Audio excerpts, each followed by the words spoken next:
If you don't have eggs or dairy, you can still make a delicious from scratch cake.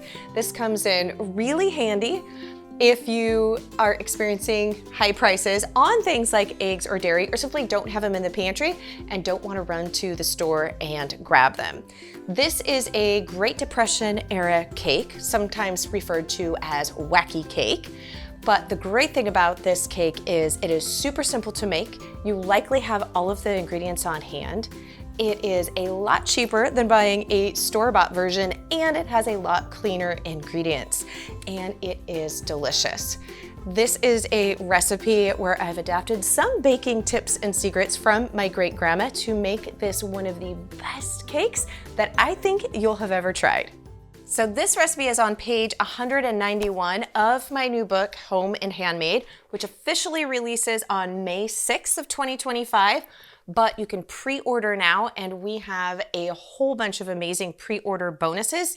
Check out more in the video description below, but there is coupon codes and additional things you'll definitely want to get your hands on by pre-ordering the book. So we are going to first start, we've got our mixing bowl here and 1.5 cups of flour. So this is just organic, unbleached, all-purpose flour. You can use pastry flour, as well. And so we are just going to level this off. And I actually have been doing a lot of baking. I just filled this flour, so I'm not worried about being compacted. It's nice and light, which is why I'm not spooning it in. I'm actually just scooping and then leveling, but I'm just a little shy. There we go. And a cup of sugar. And then we've got our cocoa powder here, which is a 1/4 cup or 4 tablespoons. And I love this because the tablespoon just sits right in there, so it's easy to measure out.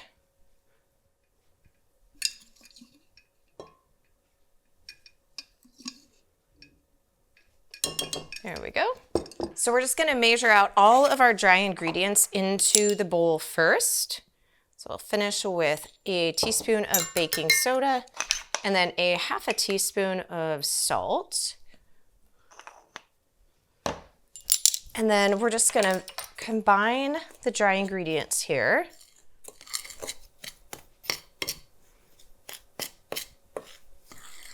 Now, one of the things I have in common with old-fashioned recipes and simple things is dirtying the least amount of dishes as possible. So I do not mix my liquids up separately in a bowl and then add them to the dry.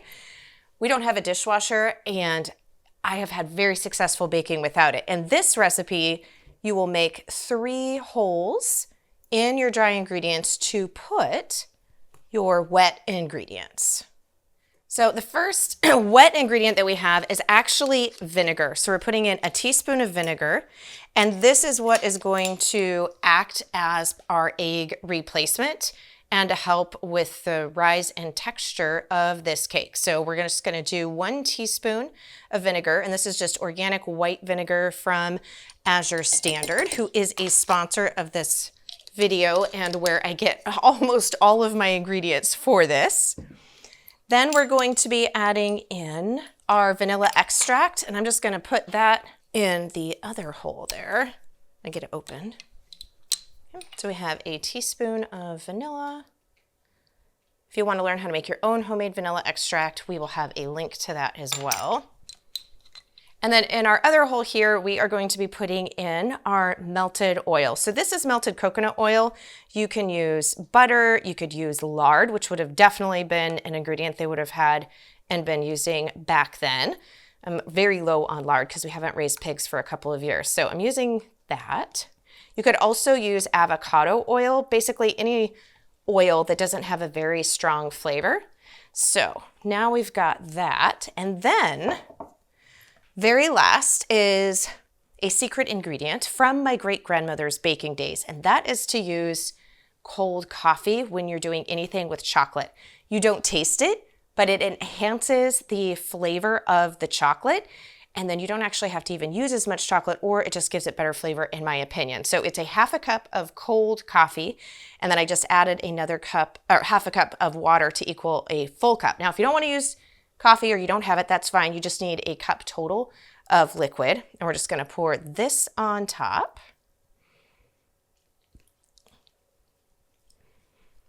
And then we're going to mix until just combined.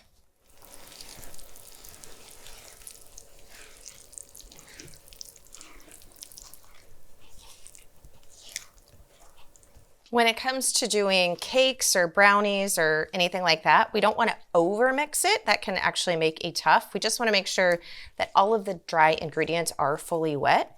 So as soon as I don't see any more, which I don't, we're going to stop and we're going to put this into our pan. Now this makes a 8 by 8. You can double it for a 9 by 13 cake. I am going to put it into, this is actually a 8.5 inch cast iron skillet, but I have found that brownies and cakes and everything, when they call for an 8 by 8 like square pan, that they do just fine in one of these smaller or 8.5 inch cast iron skillets. So we're gonna pour our cake batter into our skillet. So now I'm just gonna spread this out even in the pan. This is a pretty well seasoned cast iron skillet. And I just did a really, really light coating of coconut oil right before I poured this in here. Okay, so now we're gonna put this into our preheated 350 degree Fahrenheit oven. And we're gonna bake it for about 30, we'll check it at 30 minutes. May need to go till 40, but just until a toothpick inserted in the center of the cake comes out clean.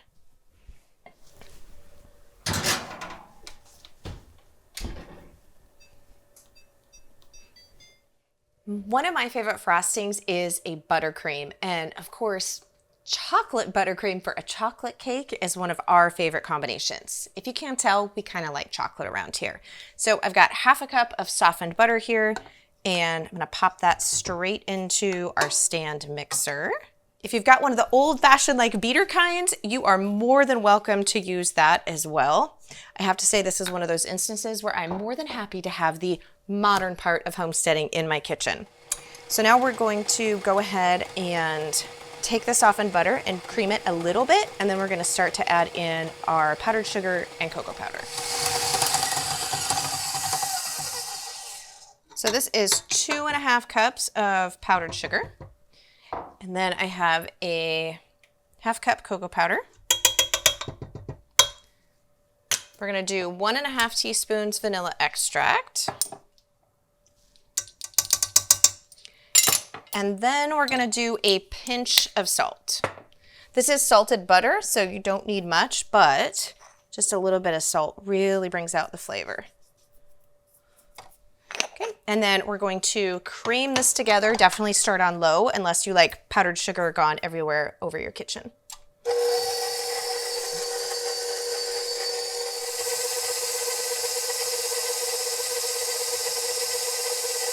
Now, if your butter is a little cold, mine should have been softened a wee bit more. That's okay. We are going to add just enough cream, and this is whole milk with the cream on top, to help that start to come together, and then we can turn it on high and whip it, and the speed of the beater in there will help to soften that butter too. But right now, we're just gonna end up with powder everywhere.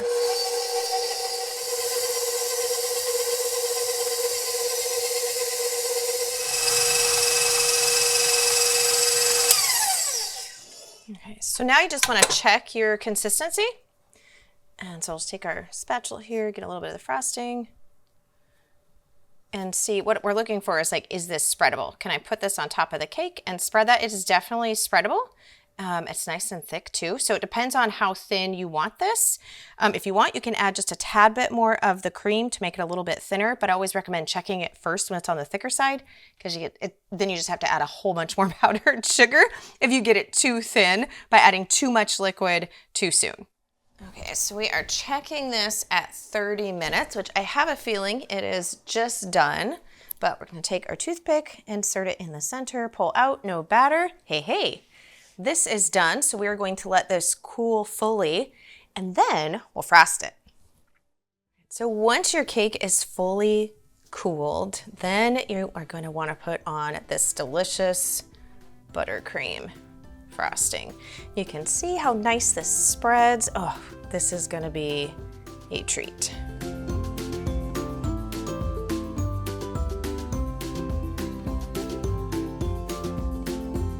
You can grab the printable version of this on my website along with a ton of other recipes, and you can snag this frosting recipe as well or get it in your copy of Handmade. If you want an even simpler version of this cake, you can simply sprinkle it with powdered sugar. And quick bonus tip, if you have any frosting left over and you've got some graham crackers, put frosting in between 2 graham crackers and freeze it, and it makes a really simple but delicious homemade version of an ice cream sandwich. My mom used to make them all the time when I was a kid. She would purposely save just a little bit of frosting for making cakes. Oh my goodness, they were like the best thing ever.